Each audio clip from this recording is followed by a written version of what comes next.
Hello friends, welcome to our channel physics point by Ravinder. आज की जो क्लास है उसमें हम कुछ ऑब्जेक्टिव क्वेश्चन को डिस्कस करेंगे जो प्रीवियस ईयर एग्जाम्स में पूछे गए हैं, तथा ये जो क्वेश्चन होंगे जो प्रीवियस जो हमने थ्योरी पढ़ी है उसी से रिलेटेड होंगे। तो चलते हैं पहले क्वेश्चन की ओर। और आपको रूल जो है, जब भी हम ऑब्जेक्टिव क्वेश्चंस डिस्कस करते हैं तो आपको बता चुके हैं, सबसे पहले आपको खुद का जो आंसर है वो गैस करना होता है और उसके बाद में ही यहाँ पे जो हम सॉल्यूशन देते हैं उसको आपको यहाँ पे देखना होता है।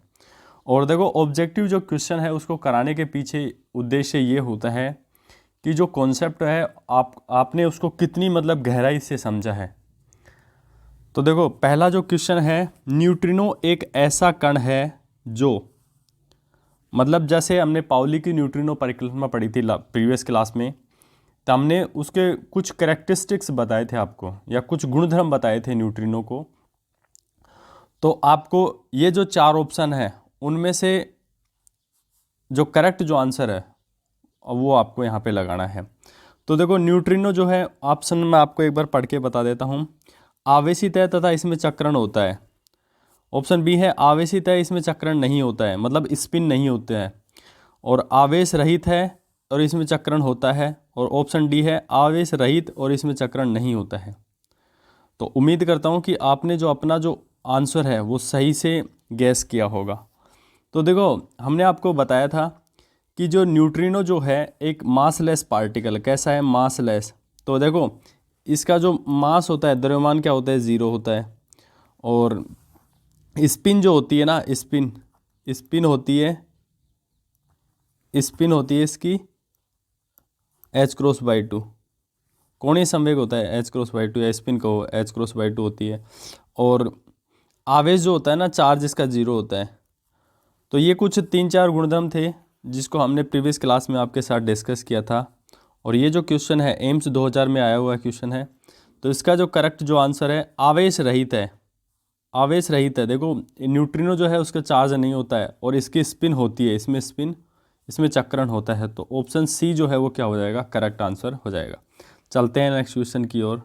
नेक्स्ट क्वेश्चन है, यदि एम ए क्रम से परमाणु द्रव्यमान एवं द्रव्यमान संख्या हो तो संकुल गुणांक जो है व्यक्त किया जाता है। देखो, ये जो क्वेश्चन है इस बार कॉलेज लेक्चर में भी आया हुआ है। कॉलेज लेक्चर जो है उसके एग्ज़ाम में आया था इस बार ये क्वेश्चन, जो आरपीएससी असिस्टेंट प्रोफेसर के लिए एग्ज़ाम हुई थी। तो आपके पास 4 ऑप्शन है, इसमें से संकुल गुणांक जो पैकिंग जो फ्रैक्शन है उसका सही जो विकल्प कौन सा है आपको ये बताना है आपको यहाँ पे। तो a/m-a, और ऑप्शन बी है a/a-m/a, ऑप्शन सी है m/m-a, या ऑप्शन डी है m-a/a। तो इसका जो करेक्ट जो आंसर है वो है ऑप्शन डी, m-a/a, जिसको हमने प्रीवियस क्लासों में आपके साथ डिस्कस भी किया था। चलते हैं नेक्स्ट क्वेश्चन की ओर। नेक्स्ट क्वेश्चन है कि नियंत्रित श्रृंखला अभिक्रिया जो सिद्धांत का जो उपयोग होता है, कंट्रोल्ड चेन रिएक्शन जो सिद्धांत है उसका उपयोग किस में होता है। ऑप्शन ए है परमाणु ऊर्जा भट्टी में, ऑप्शन बी है परमाणु बम में, ऑप्शन सी है सूर्य की क्रोड में, या ऑप्शन डी है कृत्रिम रेडियो सक्रियता में। तो उम्मीद करता हूँ कि आपने जो अपना करेक्ट जो आंसर है वो सोच लिया होगा। तो ऑप्शन जो कंट्रोल्ड जो चेन रिएक्शन जो होती है ना, वो किस में होती है, परमाणु भट्टी में होती है। चलते हैं नेक्स्ट क्वेश्चन। नेक्स्ट क्वेश्चन है कि एक परमाणु द्रव्यमान मात्रक एटॉमिक मास यूनिट किसके तुल्य होता है। एक एएमयू जो होता है वो किसके तुल्य होता है। जब हमने एक एएमयू की डेफिनेशन पढ़ी थी तब वहाँ पे इसको डिस्कस किया था। तो 1/25 F2 अणु का द्रव्यमान, ऑप्शन बी है 1/14 N2 अणु का द्रव्यमान, या ऑप्शन सी है 1/12 एक कार्बन परमाणु का द्रव्यमान, और ऑप्शन डी है 1/16 O2 अणु का द्रव्यमान। तो इसमें आपको कोई बहुत ज़्यादा परेशानी नहीं हुई होगी। तो इसका जो करेक्ट जो आंसर है ऑप्शन सी 1/12 कार्बन परमाणु का द्रव्यमान जो है वही क्या है, एक एटॉमिक मास यूनिट के बराबर है, या एक एएमयू के बराबर है। चलते हैं नेक्स्ट क्वेश्चन की ओर। नेक्स्ट क्वेश्चन है कि नाभिकीय संलयन अभिक्रिया उस ताप पर होती है जब आप न्यूक्लियर जो फ्यूजन जो रिएक्शन है वो हाई टेम्परेचर पर क्यों होती है, इसको आपको बताना है। तो ऑप्शन ए है उच्च ताप पर अणु विखंडित होते हैं। ऑप्शन बी है उच्च ताप पर नाभिक उच्च ताप पर विखंडित होते हैं। ऑप्शन सी है उच्च ताप पर परमाणुओं का आयनीकरण उच्च ताप पर हो जाता है। या ऑप्शन डी है उच्च ताप पर गतिज ऊर्जा नाभिकों के बीच कूलाम प्रतिकर्षण बल को क्या कर लेती है, पार कर सकती है। तो यहाँ पे कौन सा आंसर जो है वो करेक्ट है आपको ये बताना है यहाँ पे। और उम्मीद करता हूँ कि आपने जो अपना जो करेक्ट जो आंसर है वो यहाँ पे सोच लिया होगा। तो इसका जो करेक्ट जो आंसर है वो है ऑप्शन डी कि उच्च ताप पर जो गतिज ऊर्जा जो होती है नाभिकों के बीच कूलाम प्रतिकर्षण बल को क्या कर सकती है, पार कर सकती है। चलते हैं नेक्स्ट क्वेश्चन की ओर। नेक्स्ट क्वेश्चन है हीलियम की द्रव्यमान संख्या 4 तथा सल्फर की द्रव्यमान संख्या 32 है। तो आपको ये बताना है कि सल्फर के नाभिक की त्रिज्या हीलियम के नाभिक की त्रिज्या से कितना गुना ज़्यादा है। आपके पास 4 ऑप्शन है। ऑप्शन ए है √8 गुना ज़्यादा है, ऑप्शन बी है 4 गुना ज़्यादा है, ऑप्शन सी है 2 गुना ज़्यादा है, या ऑप्शन डी है 8 गुना ज़्यादा है। तो एक बार क्या करना है, आपको वीडियो को पॉज करना है और खुद का जो सॉल्यूशन है वो लिखना है। उसके बाद में ही हम यहाँ पे डिस्कस करेंगे। तो उम्मीद करता हूँ कि आपने जो अपना जो सॉल्यूशन है वो लिख लिया होगा। देखो हम इसको कैसे सोल्व कर सकते हैं। जैसे ऊपर तो लिखेंगे सल्फर की त्रिज्या और नीचे लिखेंगे हीलियम की त्रिज्या Hg। तो रेडियस का जो फॉर्मूला है जो आपको हम पहले क्लासों में भी बता चुके हैं R बराबर R0 a की पावर 1/3।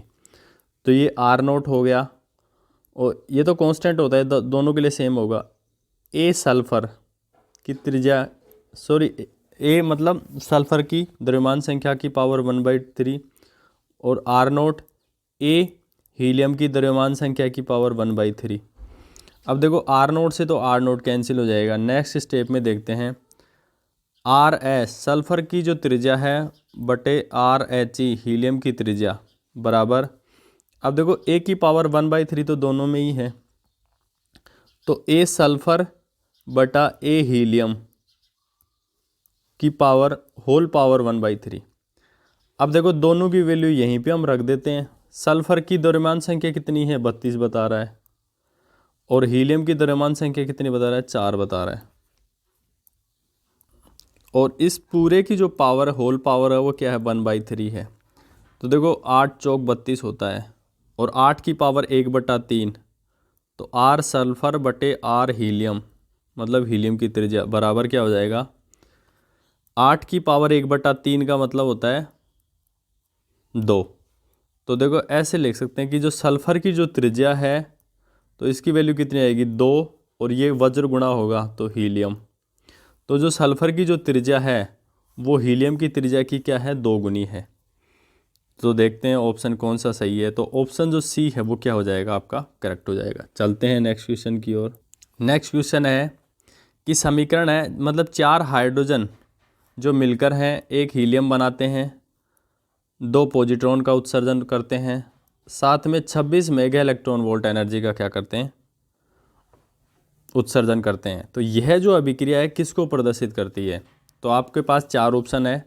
ये गामा क्षय को बताती है, ऑप्शन बी कहता है कि ये बीटा क्षय को बताती है, ऑप्शन सी कहता है कि ये नाभिक के विखंडन को बताती है, और ऑप्शन डी ये कहता है कि नाभिक के संलयन को बताती है।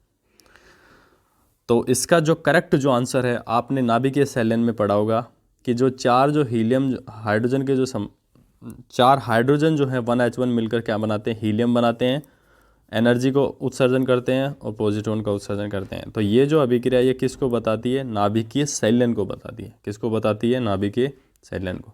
चलते हैं नेक्स्ट क्वेश्चन की ओर। नेक्स्ट क्वेश्चन है कि 2 न्यूक्लियॉन एक दूसरे से 1 × 10⁻⁻15 मीटर दूर है, मतलब 1 फर्मी की दूरी पर है। कौन है, 2 न्यूक्लियॉन। 2 न्यूक्लियॉन मतलब या तो वो न्यूट्रॉन और प्रोटॉन हो सकते हैं, या प्रोटॉन प्रोटॉन हो सकते हैं, या न्यूट्रॉन न्यूट्रॉन हो सकते हैं। यदि दोनों न्यूट्रॉन हो तो उनके मध्य जो बल है वो F1 लगता है। मतलब यदि दोनों न्यूट्रॉन हैं तो उनके मध्य बल F1 लगता है। यदि दोनों क्या हो, प्रोटॉन हो, तो उनके मध्य बल लगता है F2। और यदि एक प्रोटॉन और एक अन्य न्यूट्रॉन हो तो बल लगता है F3। तो इस स्थिति में क्या होगा, आपको ये बताना है कि जैसे नाभिक है, उसके अंदर जैसे 2 न्यूट्रॉन हैं या 1 न्यूट्रॉन 1 प्रोटॉन है या दोनों प्रोटॉन हैं, ये सारे जो हैं कितनी दूरी पे रखे हुए हैं? A × 10⁻⁻15 मीटर फर्मी की दूरी पे रखे हुए हैं। तो आपको ये बताना है कि यदि दोनों न्यूट्रॉन है तो उनके बीच में फोर्स F1 है, और यदि दोनों प्रोटॉन हैं तो उनके बीच में F2 है, और 1 न्यूट्रॉन और 1 प्रोटॉन है तो F3 है। तो कौन सा जो फोर्स है वो किस सीक्वेंस में लगेंगे, आपको ये बताना है। तो आपके पास यहाँ पे देखो 4 ऑप्शन है। ऑप्शन ए है F2 का जो मान है वो F1 और F3 से क्या होगा, ज़्यादा होगा। ऑप्शन बी है तीनों जो फोर्स हैं वो इक्वल होंगे, F1 बराबर F2 बराबर F3 होगा। ऑप्शन सी कहता है कि F1 और F2 तो बराबर होंगे लेकिन F3 से बड़े होंगे। ऑप्शन डी कहता है कि F1 और F3 तो बराबर होंगे लेकिन F2 से बड़े होंगे। तो उम्मीद करता हूँ कि आपने अपना जो करेक्ट जो आंसर है वो सोच लिया होगा, और इसका जो करेक्ट जो आंसर है वो है ऑप्शन बी। अब देखो ऑप्शन बी क्यों है, देखो जब हमने न्यूक्लियर फोर्स, देखो इस सारे जो बल हैं, जब हमने नाभिकीय बल पढ़ा था तो हमने बताया था कि न्यूट्रॉन न्यूट्रॉन के बीच में और प्रोटॉन प्रोटॉन के बीच में और प्रोटॉन प्रोटॉन और न्यूट्रॉन के बीच में जो बल लगता है वो आवेश पर निर्भर नहीं करता है। किस पे निर्भर नहीं करता है? आवेश पर निर्भर नहीं करता है। तो आवेश पर निर्भर नहीं करता है, दूरी बराबर है, तो सभी जो केसेस में जो बल लगेगा वो क्या लगेगा, F1 बराबर F2 बराबर F3 होगा। तो ये काफ़ी अच्छा क्वेश्चन था कॉन्सेप्चुअली। तो उम्मीद करता हूँ आपको ये अच्छे से समझ में आया होगा। चलते हैं नेक्स्ट क्वेश्चन की ओर। नेक्स्ट क्वेश्चन है कि नाभिकीय संलयन उदाहरण है। नाभिकीय संलयन का उदाहरण है, मतलब ये जो 4 ऑप्शन है इनमें से कौन सी ऐसी रिएक्शंस है जो नाभिकीय संलयन का उदाहरण है। ऑप्शन ए कहता है कि यूरेनियम 92-235 से बेरियम और क्रिप्टॉन का बनना। ऑप्शन बी कहता है कि हाइड्रोजन से हीलियम का बनना नाभिकीय संलयन का उदाहरण है। ऑप्शन सी कहता है कि यूरेनियम 235 से Pu 235 का बनना। और ऑप्शन डी कहता है कि हाइड्रोजन या ऑक्सीजन से जल का बनना नाभिकीय संलयन का उदाहरण है। तो ये जो अभिक्रिया है इसमें आपको ये बताना है कि इनमें से कौन सा जो ऑप्शन है वो ये बताता है कि ये नाभिकीय संलयन का उदाहरण है। तो ये तो पूरा थ्योरेटिकल क्वेश्चन है, आपने कर लिया होगा।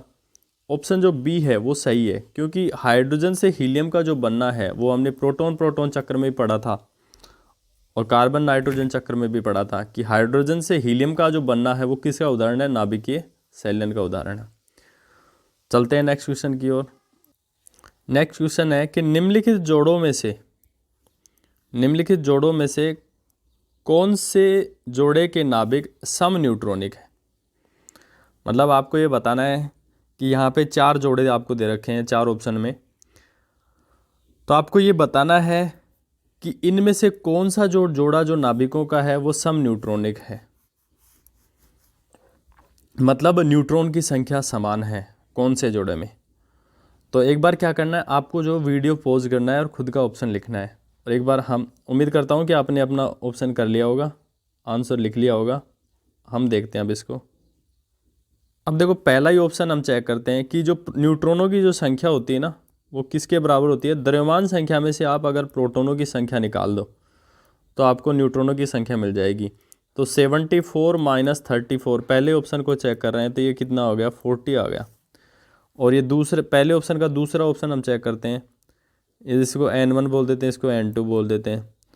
इसमें चेक करते हैं A - Z, मतलब 71 - 31, तो ये भी 40 आ रहा है। मतलब इसमें भी न्यूट्रॉनों की संख्या 40 है और इसमें भी न्यूट्रॉनों की संख्या 40 है। तो ऑप्शन ए जो है वो करेक्ट हो जाएगा। ये जो जोड़ा है वो क्या है, सम न्यूट्रॉनिक है। चलते हैं नेक्स्ट क्वेश्चन की ओर। नेक्स्ट क्वेश्चन क्या कहता है कि सूर्य की ऊर्जा का कारण है, मतलब सूर्य जो है उसकी एनर्जी का सोर्स क्या है। तो इसके लिए आपके पास 4 ऑप्शन है। ऑप्शन ए है हाइड्रोजन का विखंडन, ऑप्शन बी है हाइड्रोजन का संलयन, ऑप्शन सी है विखंडन व संलयन दोनों, और ऑप्शन डी क्या कहता है कि न तो संलयन और न विखंडन।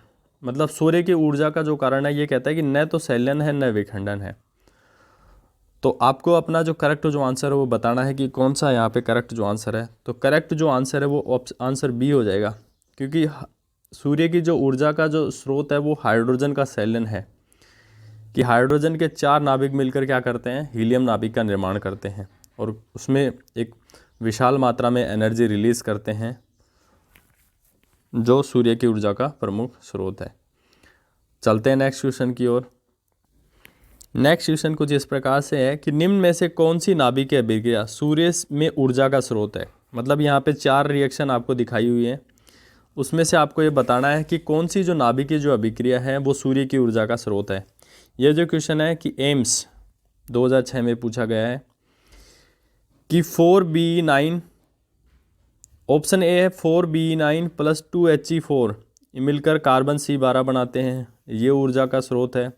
ऑप्शन बी कहता है कि 2 ट्राइटियम के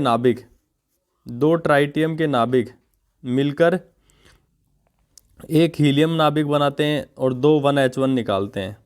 ऑप्शन सी क्या कहता है कि बेरियम 56 144 + क्रिप्टॉन 56 92 मिलकर यूरेनियम 92 235 + 1 न्यूट्रॉन का उत्सर्जन करते हैं। ऑप्शन डी कहता है कि फेरस 26 56 + कैल्शियम 48 112 मिलकर क्या बनाते हैं, W74 167 + 1 न्यूट्रॉन का उत्सर्जन करते हैं। मतलब आपको ये बताना है कि सूर्य की जो ऊर्जा का जो स्रोत है इनमें से कौन सा है। तो हमने आपको प्रीवियस क्लासों में बताया था कि जब हमने प्रोटॉन चक्र पढ़ा था, तो उसमें थर्ड जो स्टेप थी कुछ इस प्रकार से आई थी कि पहले तो 2 हीलियम बना के 2 हाइड्रोजन जो नाभिक हैं वो मिलकर किसको बनाएंगे, ड्यूटीरियम को। ड्यूटीरियम से फिर देखो ट्राइटियम बनता है, ट्राइटियम फिर 2 ट्राइटियम के जो नाभिक हैं वो मिलकर क्या बनाते हैं, हीलियम नाभिक बनाते हैं, और फिर 2 हाइड्रोजन का भी उत्सर्जन करते हैं। तो सूर्य की ऊर्जा का स्रोत जो है ये नाभिकीय अभिक्रिया है। चलते हैं नेक्स्ट क्वेश्चन की ओर। नेक्स्ट क्वेश्चन है कि सूर्य में ऊर्जा मुख्यतः उत्पन्न होती है, मतलब सूर्य जो है उसमें ऊर्जा जो है वो किसके कारण उत्पन्न होती है। देखो ये जो क्वेश्चन हम करा रहे हैं कि जैसे आप फ्यूचर में चाहे राजस्थान यूनिवर्सिटी MSc एंट्रेंस की एग्ज़ाम दोगे, तो वहाँ पे जो आपका जो एग्ज़ाम का जो पैटर्न होगा वो ऑब्जेक्टिव होने वाला है। जो आपको मतलब यहाँ पे अगर आपके कॉन्सेप्ट में क्लियरिटी होगी तो वहाँ पे आपको डायरेक्टली उसका बेनिफिट मिलेगा। और अभी तक आपने जैसे हमने राजस्थान यूनिवर्सिटी MSc एंट्रेंस 2022 का जो पेपर है अपने टेलीग्राम चैनल पे हमने डाला हुआ है, तो वहाँ पे आप चेक कर सकते हैं कि किस हिसाब से राजस्थान यूनिवर्सिटी MSc एंट्रेंस में क्वेश्चन पूछे गए हैं। देखो सूर्य में ऊर्जा मुख्यतः उत्पन्न होती है रेडियो सक्रिय पदार्थों के सैलन के कारण। ऑप्शन बी है हीलियम परमाणु के विखंडन के कारण। ऑप्शन सी है रासायनिक अभिक्रिया के कारण। और ऑप्शन डी है हाइड्रोजन परमाणु के सैलन के कारण। तो ये सबको पता है, आपको बार बार रिपीट हो रहा है कि हाइड्रोजन परमाणु के सैलन के कारण क्या होती है, ऊर्जा में प्राप्त होती है। नेक्स्ट क्वेश्चन है 1 kg ड्यूटीरियम के नाभिकों के सैलन से मुफ्त ऊर्जा। तो हमने देखो ये कैलकुलेशन पीछे करवाई थी कि नाभिक के सैलन में उत्सर्जित ऊर्जा, तो वहाँ पे जो 1 kg ड्यूटीरियम से ही हमने वो कैलकुलेशन करवाई थी। इसका जो करेक्ट जो आंसर हो जाएगा वो क्या हो जाएगा, 8 × 10⁻13 जूल। या अगर आप खुद कैलकुलेट करना चाहते हैं तो देखो हमने वहाँ पे कैलकुलेशन कराया था 3 ड्यूटीरियम नाभिक से जो एनर्जी हमें मिलती है, नाभिकों के सैलन से हमें एनर्जी मिलती है 21.6 मेगा इलेक्ट्रॉन वोल्ट। तो 1 ड्यूटीरियम से कितनी मिल जाएगी, 7.2 मेगा इलेक्ट्रॉन वोल्ट। अब 1 ड्यूटीरियम से इतनी मिल जाएगी आपको एनर्जी। उसके बाद में देखो 1 मोल ड्यूटीरियम जो होता है ना, उसमें परमाणुओं की संख्या कितनी हो जाएगी, 6.02 × 10⁻23 परमाणु हो जाएंगे। अब देखो 1 मोल जो ड्यूटीरियम है उसका भार कितना होगा, जब आपने 1 मोल की परिभाषा पढ़ी होगी तब आपने पढ़ा होगा, तो वो होता है 0.002 kg। 1 मोल ड्यूटीरियम का भार होता है। तो ये किसके बराबर हो जाएगा, 1 मोल ड्यूटीरियम का भार इतना होता है, तो इसमें परमाणु की संख्या तो सेम ही रहेगी, 6.02 × 10⁻23 इतना हो जाएगा। अब देखो इसको किलो में बदल लेते हैं ना, थोड़ा आसान रहता है। तो दोनों साइड में देखो 1000 से गुणा करेंगे तो इधर बन जाएगा देखो 2 kg ड्यूटीरियम में परमाणु की संख्या कितनी हो जाएगी, 6.02 × 10⁻23। ये अब देखो 2 kg जो ड्यूटेरियम है उसमें परमाणुओं की संख्या इतनी है, तो 1 kg में कितनी हो जाएगी, इसमें 2 का भाग दे देंगे। देखो हमारे पास स्पेस जो है वो कम है, तो 1 kg ड्यूटेरियम में परमाणुओं की संख्या कितनी हो जाएगी, 3.01 गुणा 10 की पावर 26, सॉरी 26 चला क्योंकि 1000 से गुणा किया था हमने, 26। अब देखो 1 kg जो ड्यूटेरियम है उसमें परमाणुओं की संख्या कितनी है, 3.01 गुणा 10 की पावर 26। और तो 1 kg जो ड्यूटेरियम है उससे कितनी एनर्जी रिलीज होगी वो आपको यहाँ पे बतानी है। तो देखो हमने पहले पढ़ा था, देखो एक ड्यूटेरियम से कितनी एनर्जी मिल रही है, 7.2 मेगा इलेक्ट्रॉन वोल्ट। इसीलिए 1 kg में कितने ड्यूटेरियम परमाणु हैं, इतने परमाणु हैं। तो एक इतने ड्यूटेरियम परमाणु, हर एक ड्यूटेरियम परमाणु से कितनी एनर्जी मिल रही है, 7.2 मेगा इलेक्ट्रॉन वोल्ट। अब देखो मेगा को बदल लेना 10 की पावर 6 में, इलेक्ट्रॉन की जगह रख देना 1.6 गुणा 10 की पावर माइनस, ये सारा जूल में कन्वर्ट हो जाएगा कहने का मतलब। फिर 1 kg में कितनी एनर्जी आपको मिलेगी वो इसको कैलकुलेट करोगे आप, मेगा को 10 की पावर 6 रख देना और इलेक्ट्रॉन वोल्ट की जगह क्या हो जाएगा, 1.6 गुणा 10 की पावर माइनस 19। तो आपके पास जो जूल में जो एनर्जी मिलेगी वो कुछ इस प्रकार से मिलेगी। ऑप्शन जो ए है वो करेक्ट हो जाएगा। तो उम्मीद करता हूँ कि ये जो प्रोसेस है आपको बहुत अच्छे से समझ में आई होगी। चलते हैं नेक्स्ट क्वेश्चन की ओर। नेक्स्ट क्वेश्चन है कि नाभिकीय शैल्यन अभिक्रिया किस युग्म के लिए एक जैसी है। तो ऑप्शन ए है कि ताप नाभिकीय रिएक्टर, यूरेनियम आधारित रिएक्टर। ऑप्शन बी है सूर्य में ऊर्जा उत्पादन और यूरेनियम आधारित रिएक्टर, सूर्य में ऊर्जा उत्पादन और हाइड्रोजन बम। और ऑप्शन डी है भारी नाभिक का विघटन और हाइड्रोजन बम। तो इसमें जो करेक्ट जो आंसर है वो है ऑप्शन सी, सूर्य में ऊर्जा उत्पादन जो होता है ना वो क्या होता है, हाइड्रोजन के शैल्यन से ही होता है। और हाइड्रोजन जो बम बनता है ना वो भी क्या होता है, हाइड्रोजन के शैल्यन से होता है। और देखो हाइड्रोजन जो बम जो बनाना है वो एक बहुत ही डिफ़िकल्ट प्रोसेस है कि उसके लिए देखो ये भी नाभिकीय शैल्यन से बनता है, इसीलिए 10 की पावर 7 केल्विन टेम्परेचर को जनरेट करना पड़ता है पहले। उसके बाद में 2 हाइड्रोजन का शैल्यन होता है, 4 हाइड्रोजन का शैल्यन होता है और 1 हीलियम नाभिक बनाता है, तब जाके एक हाइड्रोजन बम बनता है। तो देखो जब हाइड्रोजन बम बनाया जाता है तो सबसे पहले आपको एक एटम बम का विस्फोट कराना पड़ेगा, तब इतना टेम्परेचर जनरेट होगा। और उसके बाद में इतने टेम्परेचर पर अपने आप क्या होगा, 4 हाइड्रोजन को क्या हो जाएगा, नाभिकीय शैल्यन हो जाएगा, जिससे क्या हो जाएगा, हाइड्रोजन बम बन जाएगा। इसीलिए अगर हाइड्रोजन बम से अगर विस्फोट होता है तो वो आपकी जो पृथ्वी है उसका लगभग आप विनाश मान के चलो। तो हाइड्रोजन जो बम है वो आपका जो नॉर्मल जो एटम बम है उससे बहुत ख़तरनाक है।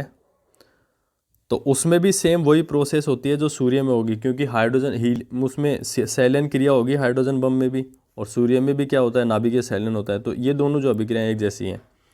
चलते हैं नेक्स्ट क्वेश्चन की ओर।